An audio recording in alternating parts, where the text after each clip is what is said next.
Olá pessoal, tudo bem? Aqui quem fala é o professor Balto Fernandes e hoje vamos para mais uma videoaula 12. Vamos falar um pouco hoje de termodinâmica e na aula de hoje falaremos de trabalho de um gás, de energia interna e sua variação. Vamos falar um pouco da primeira lei e dos processos termodinâmicos, processos que nós já vimos na videoaula anterior. Vamos nessa videoaula abordar os processos à luz da termodinâmica, da primeira lei. Então vamos lá. Bem, os tópicos que iremos estudar hoje. Vamos falar um pouco de sistemas termodinâmicos, transformações de estado, trabalho de um gás, energia interna, primeira lei termodinâmica e vamos falar da primeira lei e os processos termodinâmicos. Então vamos lá. Bem, pessoal, um sistema termodinâmico é aquele que interage, ou seja, ele troca energia,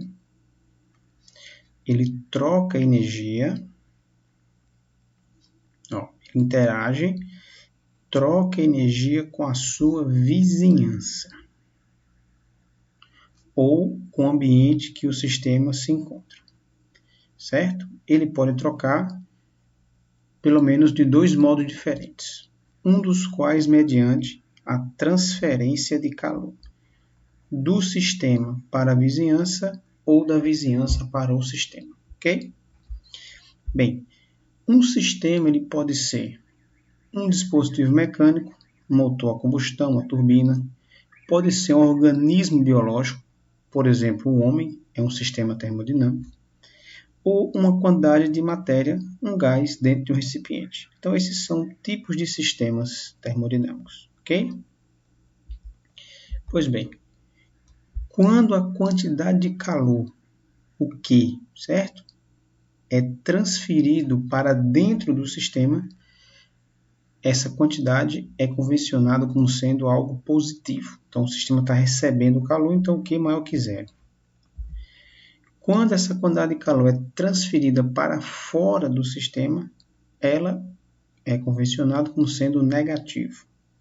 Então, se o sistema recebe calor, o Q é maior que zero. Se ele cede calor, o Q é menor que zero.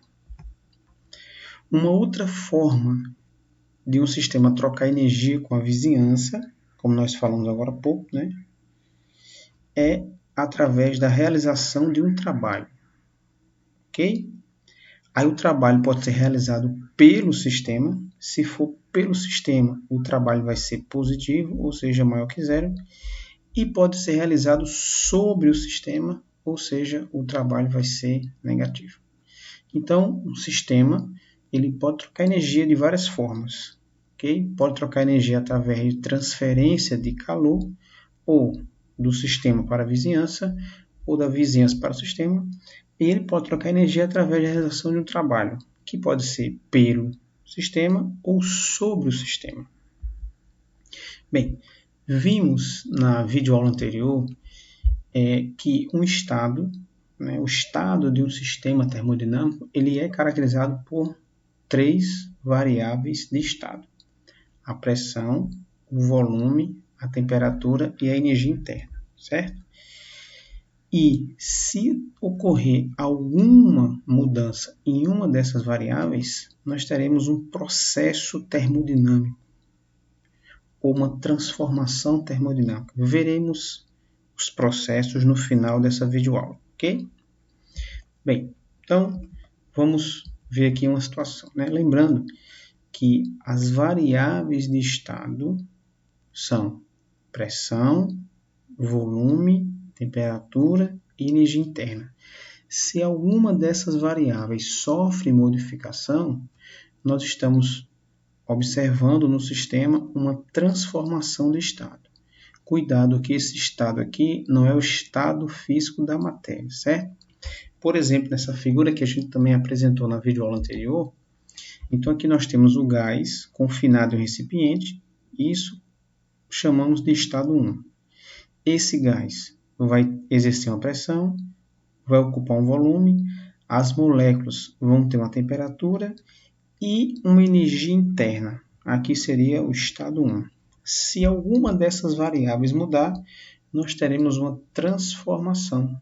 Então, o gás sai do estado 1 para o estado 2. Aqui, essa transformação ocorreu através do fornecimento de calor.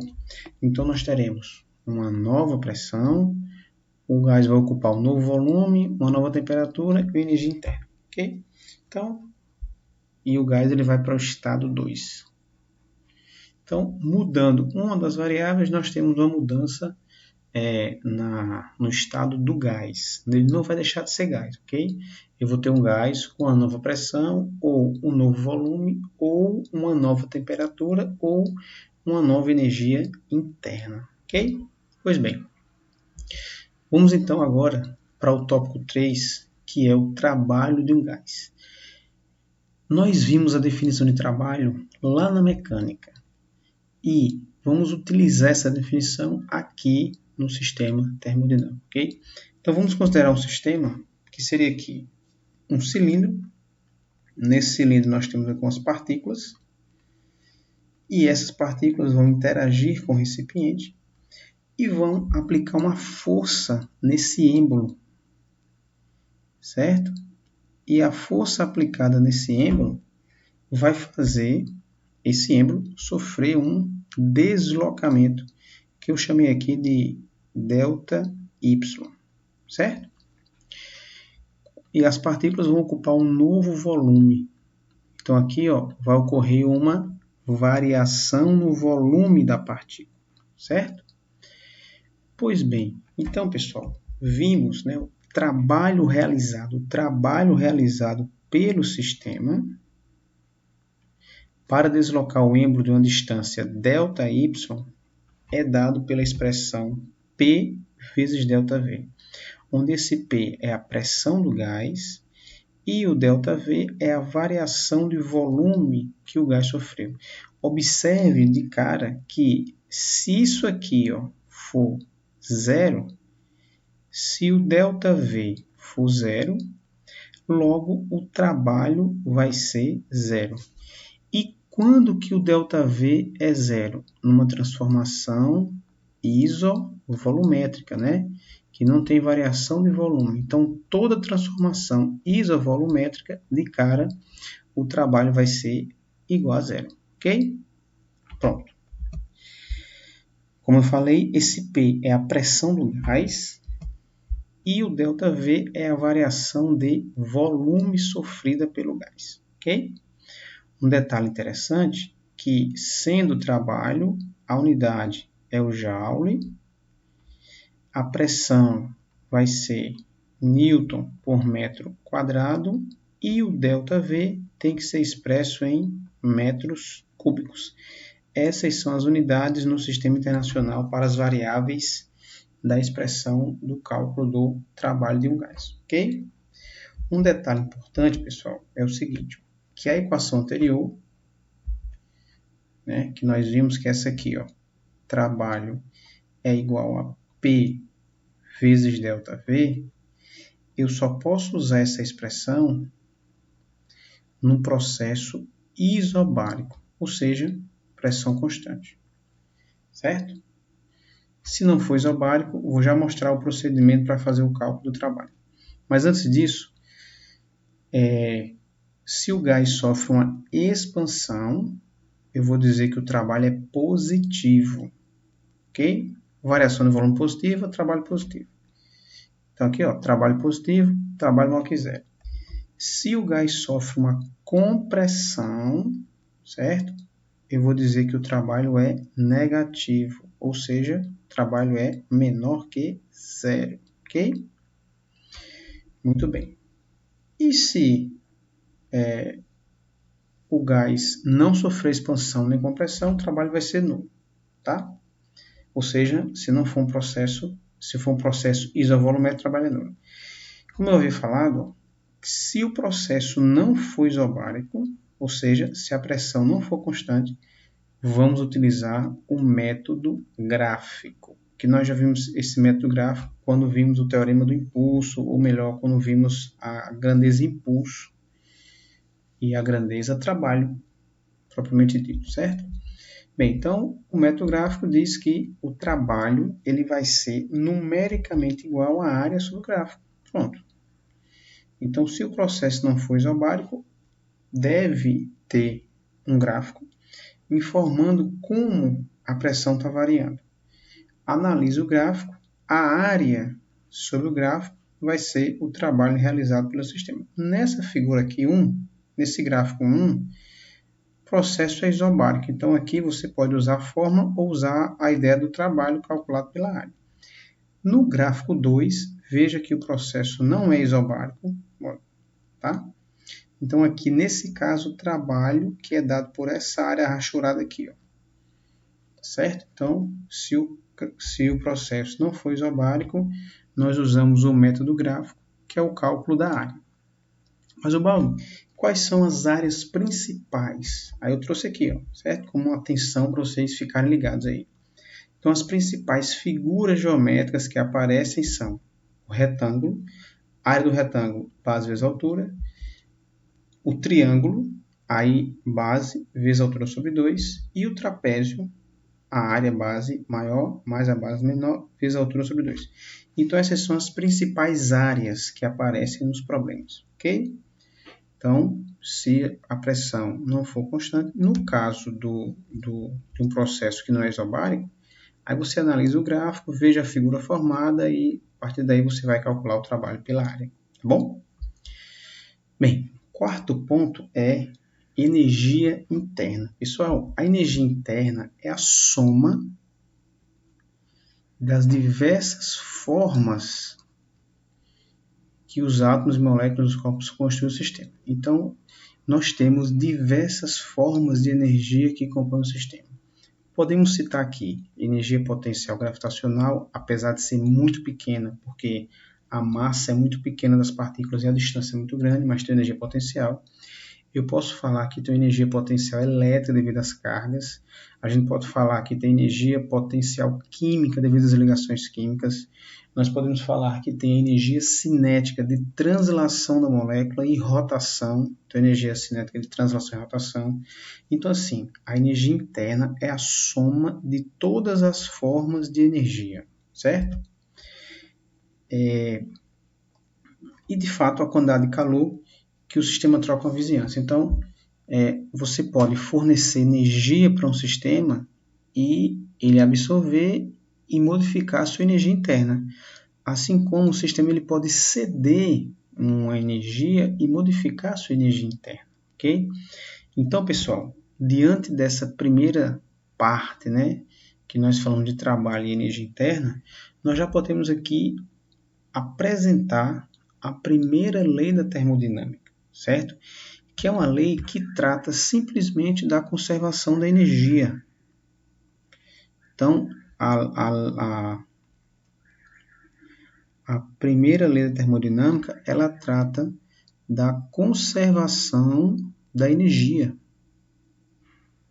É uma lei que nos remete ao princípio da conservação, né? Vocês devem ter visto lá em mecânica, eu também apresentei na videoaula de energia, que energia não se cria nem se destrói, se transforma ou se transfere.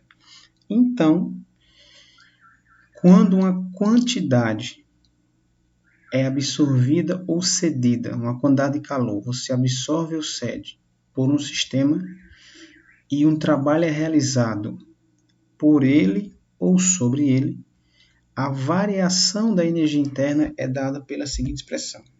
Então, veja que a variação da energia interna é dada pela diferença entre a energia que o sistema recebeu ou que ele cedeu, menos o trabalho realizado sobre ou pelo sistema. Então, essa relação entre a energia trocada com a vizinhança e o trabalho realizado pelo gás ou sobre o gás, essa diferença vai ser exatamente igual à variação da energia interna do sistema. Essa combinação entre o calor trocado e o trabalho realizado pelo ou sobre o gás, e resultando na energia interna, corresponde à primeira lei da termodinâmica, que é uma lei que trata da conservação da energia propriamente dita. Ok? É uma lei fundamental, simples de utilizar, simples de aplicar, simples de resolver problemas com ela. Ok? Veremos mais algumas situações daqui para frente, tá? Bem, então vamos lá. Imagina um sistema, inicialmente, né? Um gás confinado em um sistema. Esse gás vai ter uma energia interna, ok? E as moléculas vão transferir parte dessa energia para o êmbolo, que vai sofrer um deslocamento, como nós já vimos.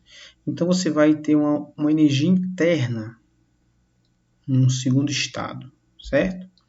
O detalhe, que nós podemos calcular essa variação de energia interna, que vai ser a energia interna no estado 2 menos no estado 1, certo? Mas podemos fazer aqui também, veja só. Então, vimos, né, que quando o trabalho é realizado pelo gás, certo? Dizemos que o trabalho vai ser positivo. Se for um trabalho realizado sobre o gás, o trabalho vai ser negativo, ok? Em relação ao calor trocado com o sistema, se você fornecer calor para o sistema, o calor vai ser maior que zero. Se você retirar do sistema, o calor vai ser menor do que zero, ok? Então, lembrando, né, que a energia interna é a diferença entre o calor trocado e o trabalho realizado pelo ou sobre o gás, ok? Então, uma forma de você calcular a variação da energia interna é por essa diferença, que se torna bastante simples. Ou você pode calcular a energia interna final e subtrair da energia interna inicial. Eu não apresentei aqui nessa videoaula, pessoal, mas o cálculo da energia interna para um gás monoatômico é 3 meios de nRT. Tá? Eu não apresentei aqui essa fórmula, mas posso trazer aqui para vocês, certo? A expressão para calcular a energia interna. Óbvio que o que nos interessa para a termodinâmica é a variação da energia, certo? E a variação a gente pode calcular através da primeira lei da termodinâmica, tá bom? Vamos lá. Para um gás ideal, a energia do sistema depende apenas da temperatura, como vocês viram na equação anterior, né? A energia é 3 meios de nRT. Lembrando da videoaula anterior, esse N é o número de mol, o R é uma constante, ou seja, a energia interna depende apenas da temperatura, certo? Então, se ocorrer variação de temperatura, se a variação for diferente de zero, logo a variação da energia interna vai ser diferente de zero. Mas numa situação aqui, se a variação de temperatura for igual a zero, logo a variação da energia interna também vai ser igual a zero. Então, fiquem atentos ao processo que está acontecendo, que daqui a pouco falaremos dos processos, tá bom? Outro ponto importante, tanto a quantidade de calor como o trabalho dependem não somente dos estados inicial e final, mas também do processo. Então, o calor trocado e o trabalho vai depender do processo que está acontecendo. Já a variação da energia interna não. Depende apenas do estado final e inicial, certo?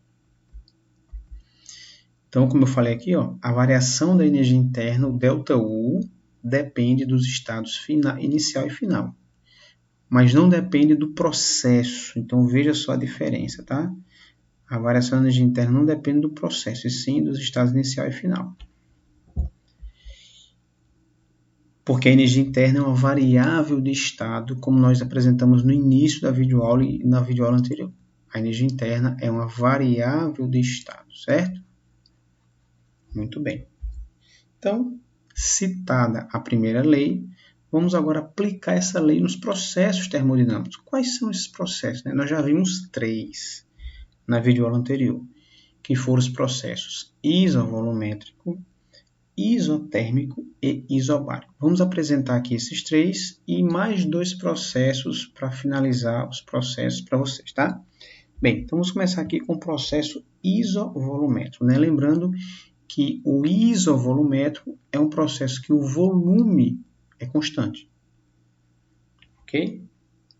Como é que nós podemos visualizar isso num gráfico? Num gráfico, pressão-volume, né? Então, se o volume, pessoal, não varia, o gráfico deve ser, no caso aqui, uma reta vertical, mostrando que no estado 1 o volume é V e no estado 2 o volume é também V.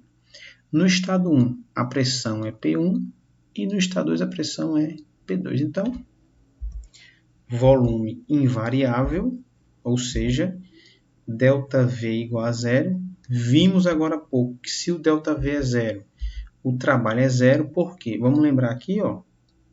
Vamos lembrar que o trabalho vai depender da variação de volume. Então, se o ΔV é zero, o trabalho vai ser zero, tá? Não esqueçam isso, ó.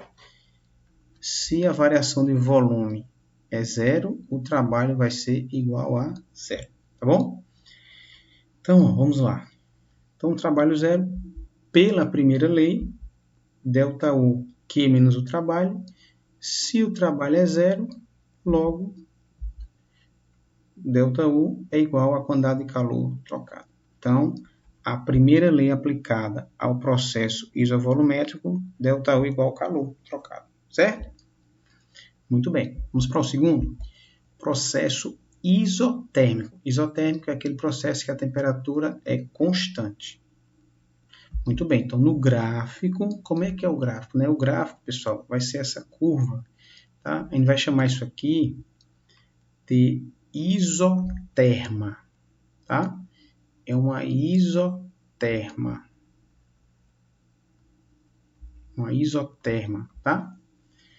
Então, você vai ter aqui o estado 1, um volume. Aqui, pessoal, ficou trocado, ó. Era para ser volume. Tudo bem, volume 1, pressão 1. Aí aqui, ó, volume 2, pressão 2. Muito bem.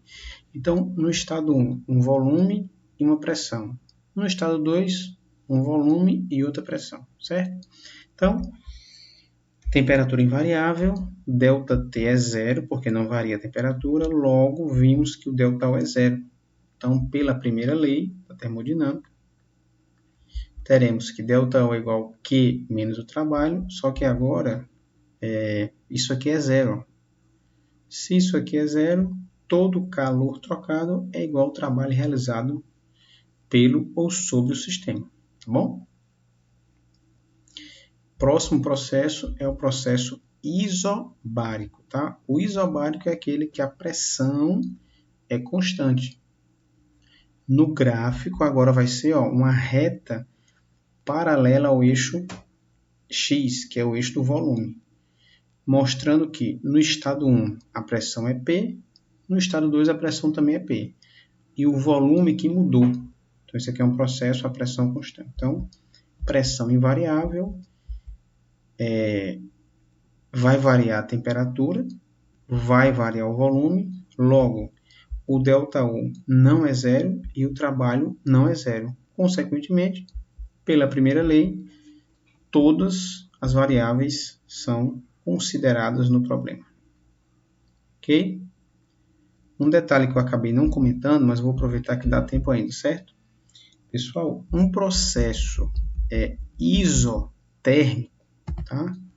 É um processo que acontece lentamente. Tá? Então, o processo isotérmico é aquele processo lento. A transformação acontece lentamente. Tá? Aqui é um processo lento. Por que eu estou falando isso aqui? Porque nós vamos agora comentar mais uma transformação de estado, um processo termodinâmico. E esse processo é um processo bem característico e ele diferencia do isotérmico por um detalhe, tá? O processo que eu estou me referindo é o processo chamado de adiabático. É um processo que ocorre rapidamente. É uma transformação que acontece muito rápido, tá? Muito rápido mesmo. Então, no gráfico, como é que se identifica isso no gráfico? Né? É uma curva parecida com a isoterma, mas na verdade é uma curva entre as isotermas do gráfico. Nesse processo, pessoal, muda o volume, como vocês estão vendo aqui, ó, o volume mudou. Muda a pressão, faltou aqui a pressão, vamos colocar aqui o pezinho, está faltando, ó. Faltou aqui a pressão. Então, ó, é um processo que muda a pressão, muda o volume e muda a temperatura, tá bom? Então, pela primeira lei, sim, detalhe importante, ó. Esse processo ele é tão rápido que não há troca de calor com o meio externo. Não tem como ter troca de calor porque é muito rápido. Então, se não tem troca de calor, se o Q é zero, o ΔU vai ser igual a menos o trabalho, ou vice-versa. Menos ΔU igual a mais o trabalho. Vamos ver aqui essas duas situações. Então, ó, se o sistema expande, o trabalho tem que ser positivo, certo? Se a expansão, o trabalho é positivo. Logo, a energia interna vai diminuir. Exemplos de expansão adiabática. O spray que você usa, o desodorante, observe que o gás ele sai frio. Então, ele expande com a energia interna dele. Então, por isso que ele sofre resfriamento. Então, na expansão adiabática, o trabalho é positivo e o ΔU é negativo. Na contração adiabática, aí é o contrário. O trabalho é negativo e o ΔU vai ser positivo. Exemplo de compressão adiabática. Se você já usar aquelas bombas manuais para encher pneu de bicicleta, você comprime o gás muito rápido e o cilindro ele aquece. Então você fornece energia tão rápido, não tem para que o sistema transferir essa energia, logo ele absorve. Por isso que o sistema vai aquecer, tá bom? Então são as duas situações do processo adiabático, expansão e contração, tá? Bem, o último processo é o chamado processo cíclico. No processo cíclico, os estados inicial e final são iguais. Eu trouxe aqui um gráfico ilustrativo, tá? Que mostra isso. Ó. Aqui seria o estado inicial, esse ponto 1, tá? Veja que o gás ele sai do estado 1, passa para o estado 2, vai para o estado 3, vai para o 4 e volta para o 1, fechando o ciclo. Então, o que é importante perceber no processo cíclico? Se a temperatura final é igual à inicial, o ΔT é zero. Se não varia a temperatura, então no ciclo o ΔU é zero. Outra coisa importante, se no ciclo o ΔU é zero, o calor trocado no ciclo é a soma dos calores trocados em cada processo. E o detalhe importante é que o trabalho no ciclo é a área do ciclo. Então, o trabalho no processo cíclico é igual à área do ciclo, certo? Se aplicarmos a primeira lei aqui, teremos que o ΔU no ciclo é igual ao calor trocado no ciclo menos o trabalho. Só que no ciclo, o ΔU é zero. Logo, o calor trocado no ciclo é igual à área do ciclo. Outra coisa importante, ó, se o ciclo for no sentido, pessoal, horário, que é o caso dessa figura, se for no sentido horário, o trabalho ele vai ser positivo. Se o ciclo for no sentido anti-horário, o trabalho vai ser negativo. Então, observem isso nas questões, tá? E a área do ciclo fornecerá o trabalho. A área do ciclo é numericamente igual ao trabalho no ciclo. Então, quanto maior for a área do ciclo, maior o trabalho no ciclo. Ok? Bem, então com isso, fechamos mais uma videoaula, tá? Espero que tenham gostado, que tenham entendido o que foi passado aqui. Se você gostou, deixa um joinha, deixa um comentário, que assim a gente pode melhorar os vídeos aí do nosso canal, ok? Um abraço a todos e até logo, e nos vemos na próxima aula. Até logo.